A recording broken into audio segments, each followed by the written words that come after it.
glas va-t-il sonner pour Zelensky? En Ukraine, le président sans mandat sent le vent du boulet. Des manifestants défilent pour condamner les profiteurs de guerre et s'en prennent directement au président. Une situation délicate que Donald Trump lui-même aura du mal à éteindre.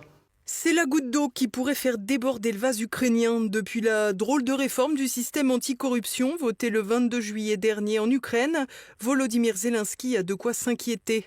Alors que l'ancien comique s'est toujours vanté d'avoir le soutien de sa population, elle défile désormais dans les grandes villes du pays contre lui. Il n'aura fallu qu'un seul texte pour tout faire basculer. La loi 12-414, votée par une très large majorité de députés, 263 pour et seulement 13 contre, a été signée par Zelensky le jour même. Une célérité inédite dans la vie politique ukrainienne qui a mis la puce à l'oreille de beaucoup. Le fond de l'affaire est simple, le NABU et le SAPO, les deux bureaux indépendants chargés de lutter contre la corruption dans le pays qui en est vérolé de l'aveu même de l'Union européenne, sont désormais soumis à la tutelle d'un procureur général, lui-même nommé par le chef de l'État. En termes d'indépendance de la justice, donc, les Ukrainiens auront vu mieux, ou pas. Toujours est-il que plus de 10 ans après les prémices de la guerre lors des émeutes de Maïdan, nommées depuis Révolution de la dignité par le narratif atlantiste, le vent semble avoir radicalement tourné. À plus forte raison qu'une partie des manifestants d'aujourd'hui étaient déjà au rendez-vous en 2014 sur la place de l'Indépendance à Kiev. L'impression d'avoir été trompé sur la marchandise n'est pas loin.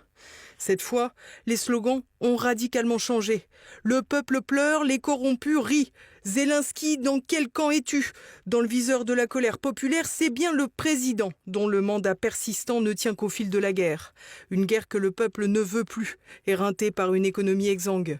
Sur le front, les soldats russes enchaînent les avancées. Ce n'est qu'une question de temps pour que la ville de Pokrovsk ne tombe entre les mains de Moscou. Une prise qui sera sans aucun doute un des symboles des avancées de l'offensive de cet été. Et tout porte à croire que le nouvel ultimatum de Donald Trump ne changera pas la donne.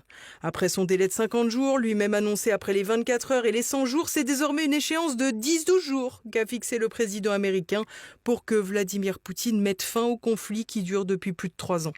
Sans surprise, content de s'extirper de sa révolte interne, Zelensky est ravi.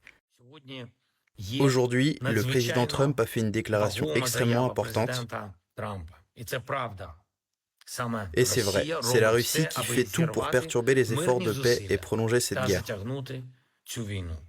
Un refrain éculé qui ne produira aucun effet tant que les demandes de l'Ukraine resteront déconnectées des réalités du terrain militaire. Des réalités de plus en plus noires pour les Ukrainiens qui devraient continuer de diriger leur colère contre le président, perçu comme un frein pour rétablir la paix. Dans ce cadre, Volodymyr Zelensky pourrait finalement apparaître suffisamment illégitime pour être poussé au départ, y compris par ses propres partenaires.